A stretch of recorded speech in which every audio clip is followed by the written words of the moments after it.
Makeup की शौकीन खवातीन होशियार खबरदार। मेकअप प्रोडक्ट्स बनाने में गधों की खालों के इस्तेमाल में रोज बरोज इजाफा होने लगा। एक हालिया रिपोर्ट में इंकशाफ हुआ है कि ब्यूटी प्रोडक्ट्स की बढ़ती हुई मांग गधों की आबादी को शदीद मुतासिर कर रही है और अफ्रीका में इसकी नस्ल मिटने का खदशा पैदा हो रहा है।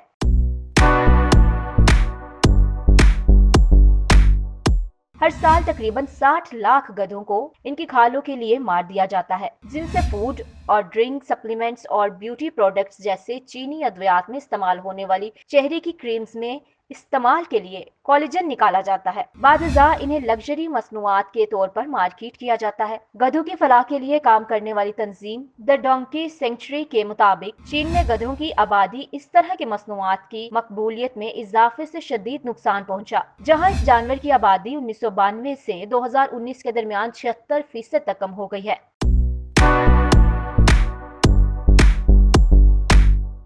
चीन में गधों की आबादी कम होने के बाद डीलर्स अब अफ्रीका का रुख कर रहे हैं, जहां तवील अरसे से दुनिया में सबसे ज्यादा गधों की तादाद मौजूद है। लेकिन माहिरीन ने खबरदार किया है कि अब यहाँ भी गधों की नस्ल को बहरान का सामना है। ताजिर या तो गरीब मालिकान को अपने गधे बेचने पर आमादा करते हैं या इन्हें गैर कानूनी तौर पर ज़िबा करने के लिए चोरी करते हैं। ये तजारत रिवायती चीनी दवा एजियाओ या गधे की कोलेजन की बढ़ती हुई मांग से फल फूल रही है। इस दवा के बनाने वालों का दावा है कि ये झुर्रियों और खून की कमी को दूर करती है और जिस्म में तवानाई और जिनसी ख्वाहिश को बढ़ाती है।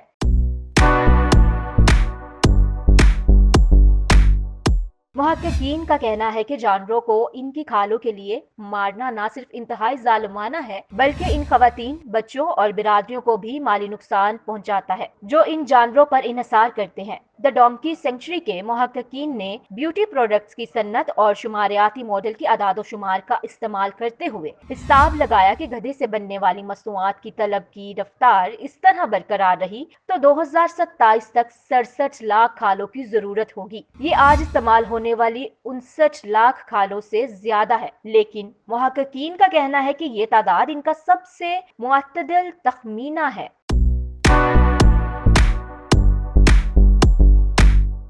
अफ्रीका में गधों की आबादी तकरीबन 1 करोड़ 10 लाख है, इसलिए नए हिसाब किताब ने इनकी नस्ल के लिए खतरे की घंटी बजा दी है। नई रिपोर्ट में कहा गया है कि 2016 से 2021 तक 5 साल में कोलेजन की पैदावार में 160% इजाफा हुआ। रिपोर्ट के मुताबिक सोशल मीडिया प्लेटफॉर्म ये मसनूआत बेचने वालों को इश्तिहार देने की इजाजत दे कि गैर कानूनी तजारत में सहूलत फ्राहम करते हैं। कीनिया में द डोंकी सेंचुरी के डायरेक्टर केल्विन सोलोमन ओनियागो ने कहा कि चीनी दवा एजियाओ इंडस्ट्री के लिए काम करने वाले एजेंट लोगों को जो पहले से जानवरों को कलील मुद्दती फायदे के लिए बेचने पर आमादा करते हैं, जबकि इसके बरअक्स हकीकत में ये इनकी आमदनी के लिए तवील मुद्दती नुकसान का बाइस है और बहुत सी बिरादरियों के लिए जिंदगी भर का नुकसान है। इनके बकौल तजारत के तबाहकुन असरात के बाद कीनिया, नाइजीरिया और तंजानिया समेत मुतादिद ममालिक की हुकूमतों को गधे के ज़बी को गैर कानूनी करार दे दिया है। ताहम हम इनकी वसी पैमाने पर गैर कानूनी हलाकतें देख रहे हैं,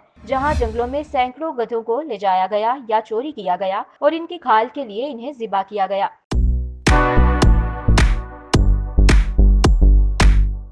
डॉक्टर ओनियागो ने कहा कि हमने कीनिया में जो कुछ देखा, इसकी बुनियाद पर अगर गधों का कत्लेआम इसी शरह से जारी रहा तो मजीद 3 से 6 साल में गधे अफ्रीका में मादूमियत के खतरे से दो चार नस्ल के तौर पर गेंडे और हाथियों की फहरिस्त में शामिल हो जाएंगे। कुछ ममालिक में गधों को मारना गैर कानूनी है, लेकिन दीगर में ये कानूनी है। ब्राजील, जहां बड़ी तादाद में गधों को स्मगल किया जाता है और इनकी खालों के लिए मारा जाता है, तवक्को है कि वहां भी गधों के ज़िबा करने पर पाबंदी का बिल इस साल नेशनल कांग्रेस से मंजूर हो जाएगा।